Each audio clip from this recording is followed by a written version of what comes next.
कहते हैं कर्म में लिखा कंकर, तो क्या करेंगे शिव शंकर। कुछ वैसा ही हाल हो गया है पाकिस्तान का। पाकिस्तान ने अपना रक्षा बजट बढ़ा दिया है। एकदम सही सुना, पैसा हो या ना हो, बजट बड़ा जरूर होना चाहिए। और जहां बजट बढ़ाया है तो वहीं दूसरी तरफ किस्मत तो किस्मत होती है ना। बिपरजॉय ने बड़ी तबाही मचा दी है पाकिस्तान के अंदर। और जहां एक तरफ ये सब कुछ हो रहा है तो वहीं पाकिस्तान की सरकार प्लान बी ला रही है सामने। जानेंगे क्या है मामला। तो वहीं अचानक से उइगर मुसलमानों के मामले में भारत क्यों कूदा, जानेंगे जियोपॉलिटिक्स में क्या कुछ चल रहा है। आइए जानते हैं इन खबरों को विस्तार से। पहले तो पाकिस्तान को जो लोग गरीब समझ रहे हैं वो समझ लीजिए कि अंटी में नहीं है ढेला, फिर भी देखेगा मेला। नकदी संकट से जूझ रहे पाकिस्तान ने शुक्रवार को अपना बजट तय किया और इस बजट में खास तौर पर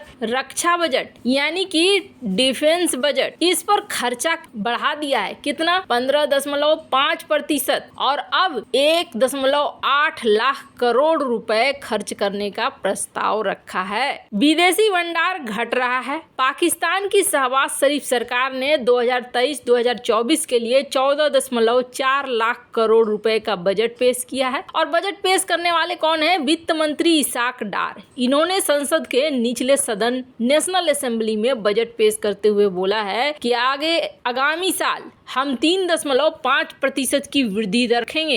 अब इन्होंने रक्षा क्षेत्र के लिए इतना बड़ा उनके हिसाब से बजट तय करके रखा हुआ है। इसे देखकर यही लग रहा है कि आखिर ये करेंगे कैसे। वित्त मंत्री से ये पूछा गया कि आपने जो बजट पेश किया है, पहली बात तो ये इस बजट के पेश होते ही ये समझ में आ गया कि अब IMF लोन नहीं देगा पाकिस्तान को। कारण ये है कि पाकिस्तान को पहले ही IMF ने कहा था आप अपना बजट हमें दिखाओगे, हम बजट बताएंगे, उस हिसाब से आप बजट बनाओगे। जिस पर पाकिस्तान ने ये बोला था ये हमारा आंतरिक मामला है और हम इसमें किसी की दखल बर्दाश्त नहीं करेंगे। और इस आधार पर पाकिस्तान ने अपना बजट खुद ही बनाया, न किसी से पूछने गया और न ही किसी को बताने गया।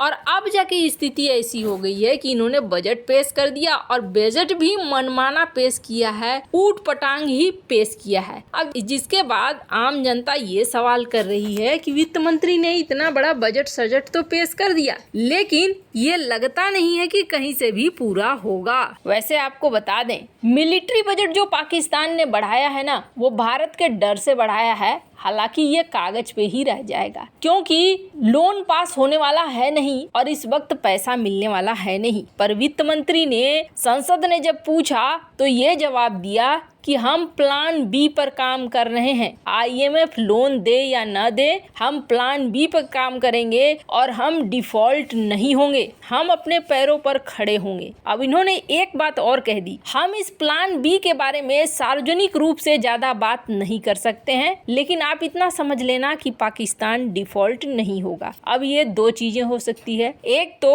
अभी की सरकार जनता को बरगला रही है कि तुम दिमाग में ये सोचकर बैठे रहो कि हमारे पास बहुत सारे पैसे आएंगे, जबकि पैसे नहीं आएंगे। वहीं दूसरी तरफ एक बड़ा डर ये भी है कि पाकिस्तान हो सकता है अपने न्यूक्लियर हथियारों को बेचे और बेचकर किसी न किसी देश से पैसे ले। फिलहाल तो PTI के नेता कह रहे हैं कि ये जो बजट लाया गया है, ये बजट कहीं भी टिकेगा नहीं और ये बजट पूरी तरीके से झूठा है, सिर्फ सोशल मीडिया में दिखावे के लिए बनाया गया है। ये बजट जमीनी हकीकत से इसका कोई पाला नहीं पड़ता है। खैर, अभी समझ लीजिए कि पाकिस्तान की मुसीबत कम नहीं होने वाली है, क्योंकि पाकिस्तान में एक नया कहर शुरू हो गया है और इस नए कहर ने 25 लोगों की जान भी ले ली है। करीब 145 लोग घायल हो गए हैं और ये आधिकारिक आंकड़ा है। कहा तो जा रहा है कि असली आंकड़ा इससे कई गुना ज्यादा है। यहाँ पर सेना और अधिकारियों को भी उतारना पड़ गया है और कहा जा रहा है, समझ लीजिए कि 3 करोड़ से ज्यादा लोग एक बार फिर बहुत बड़े संकट में फंसने वाले हैं। और ये सब कुछ हो क्यों रहा है, तो आपको बता दें ये हो रहा है एक नए तूफान जिसका नाम है बिपरजोय। बिपरजोय ने आते ही तबाही मचानी शुरू कर दी है। पाकिस्तान के पश्चिमोत्तर हिस्से में भारी बारिश हो रही है जिसमें कम से कम 25 लोग तो मारे गए हैं, बहुत सारे लोग इसमें घायल भी हुए हैं। खास तौर पर खैबर पख्तूनख्वा का प्रांत बन्नू, लक्की मरवत, करख जिलों में भारी बारिश हो रही है, ओलावृष्टि हो रही है, कई पेड़ उखड़ गए हैं, बिजली के खंभे गिर गए हैं। और कहा जा रहा है कि पाकिस्तान में पिछले साल जो आई है प्रलयकारी बाढ़, उससे भी कई गुना ज्यादा यहाँ पर इस वक्त स्थिति खराब है।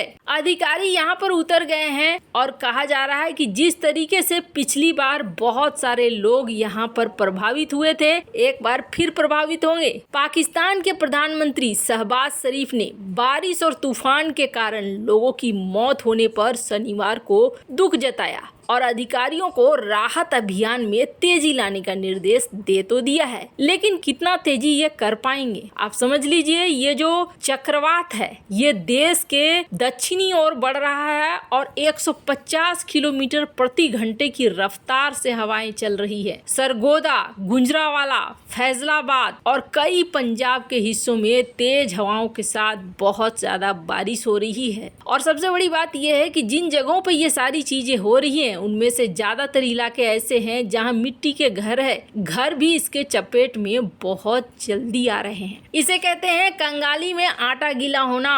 और जब किस्मत खराब होती है तो चाहे आप हाथी पे क्यों न बैठे हो, कुत्ता काट लेता है। यहाँ तो पाकिस्तान कुत्ते पर ही बैठा है। खैर, जहाँ एक तरफ पाकिस्तान के अंदर ये सारी तबाही चल रही है तो वहीं दूसरी तरफ पहली बार उइगर मुसलमानों को लेकर भारत भी एक बड़ा फैसला ले रहा है। दरअसल उइगर मुसलमानों को वापस भेजेगा चाइना भारत। अब आपको लगेगा कि भारत में उइगर मुसलमान कहां से आ गए, तो बिल्कुल भारत में भी पकड़े गए थे। चाइना से इन्होंने घुसपैठ की थी और ये घुसपैठ जम्मू कश्मीर इलाके में की गई थी। आदिल, अब्दुल खालिक, सलामू 3 लोग चाइना से भागे और चाइना से भागकर ये जम्मू कश्मीर में घुस आए। स्क्रीन पर आप देख सकते हैं इनकी रिपोर्ट और इन्हें पकड़ा गया बाद में कहीं लद्दाख के आसपास। 2013 से ये भारत में ही बंद हैं और इन्हें अब भारत सरकार वापस कर रही है चाइना को। ये जो तस्वीरें देख रहे हैं ये तस्वीरें उनकी ही बताई जा रही है। ITBP के जवानों ने इसे पकड़ा था और 2013 से ये जेल में थे, पर अब इन उइगर मुसलमानों को वापस चाइना भेजने की तैयारी की जा रही है। वैसे